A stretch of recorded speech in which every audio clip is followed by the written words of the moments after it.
Mister ladies viewers அனைவருக்கும் வணக்கம். நான் டாக்டர் நித்யா, சித்தா பிசிஷியன். காது சம்பந்தப்பட்ட வலிகள் நிறைய பேருக்கு இருக்கும். Year problem. இந்த காது வலி இருந்தாலோ இல்ல காதுல ஏதாவது நமக்கு பிரச்சனை இருந்தாலோ நம்மளால ஸ்டெடியா நடக்கவே முடியாது. நல்லா பார்த்திருப்போம், திடீர்னு நல்லா வாக் பண்ணுவோம், ஒரு சைடா தள்ளுற மாதிரி இருக்கு அப்படின்னு சொல்லுவோம். இம்பேலன்ஸ்டா இருக்கும். கெயிட் இம்பேலன்ஸ்டா இருக்கிறது, எனக்கு பேலன்ஸ் ரொம்ப தவறுது, என்னால டூ வீலர் கூட ஓட்ட முடியல, கொஞ்ச தூரம் நடக்கிறேன், என்னால நடக்க முடியல அப்படின்னு சொல்லுவாங்க. திடீர்னு ஒரு கிடினஸ் ஏற்படுற மாதிரி இருக்கு. நான் ஸ்டெடியா இருக்கேன், என்ன சுத்தி இருக்கக்கூடிய பொருட்கள் எல்லாமே ரொம்ப சுத்துற மாதிரி இருக்கு. இந்த கண்டிஷன் நிறைய பேருக்கு இருக்கும். காதுல ஏதாவது நமக்கு பிரச்சனை இருந்துச்சுன்னா, முக்கியமாக ஏர் ட்ரம், காதுல இந்த ஏர் ட்ரம்ல ப்ராப்ளம் இருக்கு, அதிகமான வைப்ரேஷன்ஸ் நம்ம யூஸ் பண்ணிட்டு இருக்கிறோம் அப்படின்னா நம்ம காதில் பிரச்சனைகள் ஏற்பட்டு ஒரு சிலருக்கு காது ஜவ்வுல சின்னதா ஒரு ஹோல் இருக்குங்க அப்படின்னு சொல்லுவாங்க. சோ அந்த மாதிரி பிரச்சனைகளோ இல்ல அடிக்கடி நம்ம என்ன பண்ணோம்னா காதை நான் கிளீன் பண்றேன்னு சொல்லிட்டு ஏதாவது ஒரு இதுவை விட்டு உள்ள நம்ம எடுத்துக்கிட்டே இருக்கும்போது உள்ள நிறைய இன்ஃப்ளமேஷன் ஏற்படுறதுக்கு வாய்ப்புகள் இருக்கு. சோ வேக்ஸ் நம்ம காதுல செக்ரேட் ஆகுதுன்னா நம்ம உடல்ல சில ஆர்கானிசம்ஸோ இல்ல டஸ்டோ இது ரொம்ப உள்ள போகக்கூடாதுன்றதுக்காக தான். ஸோ நம்ம அதை ரொம்ப டீப்பா கிளீன் பண்ணி உள்ள ஊண்டு ஏதாவது சின்னதா ஒரு ஊண்டு ஆயிடுச்சுன்னா அது நாளடைவுல பாதிப்புகளை நிறையவே உண்டாக்குது. நம்ம நிறைய கேள்விப்பட்டிருப்போம், அந்த கிணத்துல மேல இருந்து குதிச்சங்க, காதுக்குள்ள தண்ணி அப்ப போச்சு, அந்த ஃபோர்ஸ்ல உள்ள போச்சு, அன்னைக்கு எதுவும் தெரியல, அப்புறம் 1 வீக் அப்புறம் எனக்கு ரொம்ப வலியாக ஆரம்பிச்சது, தலையெல்லாமே நீர் கோத்த மாதிரி இருக்கு, காதுல இருந்து சீழ் வர மாதிரி எனக்கு தெரியுது அப்படின்லாம் சொல்லுவாங்க. இப்ப இந்த பிரச்சனைகள் நம்ம ஏர் ட்ரம்லயோ இல்ல காதுக்குள்ளேயோ நமக்கு ப்ராப்ளம் ஏற்படும் போதுதான் அதிகமான ஒரு பிரச்சனையை நமக்கு உண்டாக்குது, வலியும் வேதனையும் உண்டாக்குதுன்னு சொல்லலாம். பொதுவாக இந்த காது சம்பந்தப்பட்ட வலி இருந்துச்சுன்னா நமக்கு தலை மற்றும் கழுத்து அந்த தாடை பகுதியெல்லாம் அதிகமான வலியை நமக்கு உண்டாக்குது.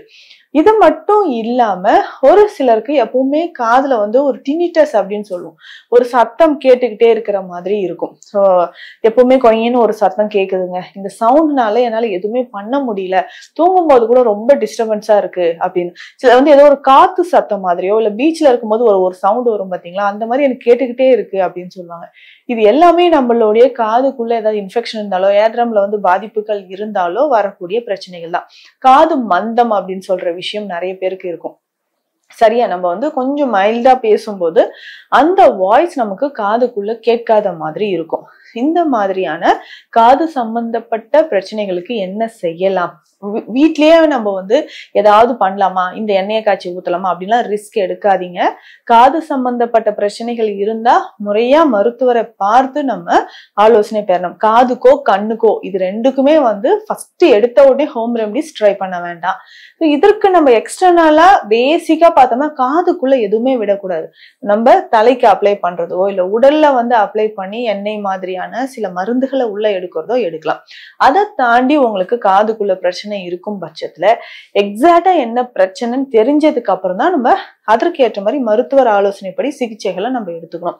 இதற்குமே சித்த மருத்துவத்தில் நிறைய வழிமுறைகளும் மருந்துகளும் இருக்கு, அதையும் நீங்க ஃபாலோ பண்ணிக்கலாம். இப்போ பேசிக்கா பார்த்தோம்னா இந்த காது மந்தம், காது இரைச்சல் இருக்கிறது, காதில் சீழ்வழியக்கூடிய பிரச்சனைகளுக்கு பார்த்தோம்னா நம்ம வெட்டிவேர் தைலத்தை பயன்படுத்தலாம். வெட்டிவேர் தைலம் அப்படின்னு சொல்லும்போது நம்ம உடல்ல இருக்கக்கூடிய அதிகப்படியான உஷ்ணத்தை அது குறைக்கக்கூடியது. ஸோ அந்த மாதிரி இந்த வெட்டி வேரை நம்ம பயன்படுத்தும் போது கொஞ்சம் கொஞ்சமா நம்ம உடல்ல இருக்கக்கூடிய பிரச்சனைகள் நல்லாவே நமக்கு குறைந்து நல்ல ஒரு மாற்றம் தெரியும். இதை தாண்டி நல்ல உறக்கம் ரொம்ப இம்பார்ட்டன்ட். கொஞ்ச நாளா நம்ம தூங்காமல் இருக்கிறோம்னு வச்சுக்கோங்களேன். தூங்காமல் இருக்கக்கூடிய நபர்களுக்கு காதில் நிறைய பிரச்சனை ஏற்படும். ஸோ கண்கள்ல ஏற்படக்கூடிய பிரச்சனையோ காதுகள்ல ஏற்படக்கூடிய பிரச்சனையோ இருக்கு. ஸோ அப்ப தூங்காமல ரொம்ப நாளா இருந்தோம்னா காது சம்பந்தப்பட்ட பிரச்சனைகள் வர வாய்ப்புகள் இருக்கு. இதை தாண்டி பார்த்தோம்னா கிரேனியல் பிரஷர் அப்படின்னு சொல்லுவோம், தலையில அதிகமான பிரஷர் இருக்கும். பிபி இருக்கக்கூடிய நிறைய நபர்களுக்கு இந்த கிரேனியல் பிரஷர் அப்படின்றது ஏற்படுது.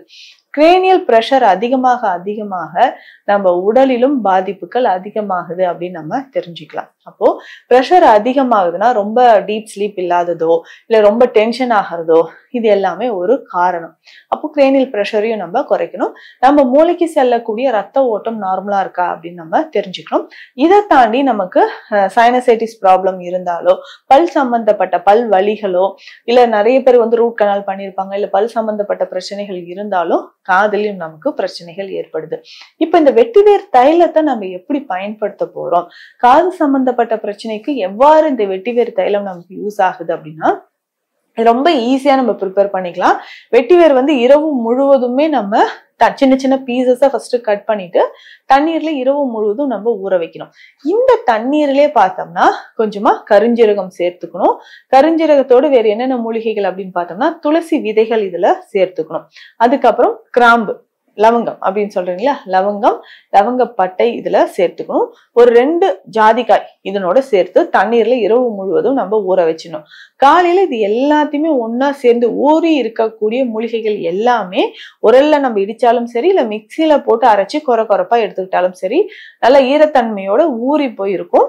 இதுல வந்து நம்ம எண்ணெய் சேர்த்து தேங்காய் எண்ணெய் சேர்த்து காய்ச்சணும். இதை நம்ம நல்லா காய்ச்சி ஒரு தைல பக்குவம் வந்ததுக்கு அப்புறம் வடிகட்டி எடுத்துடணும்.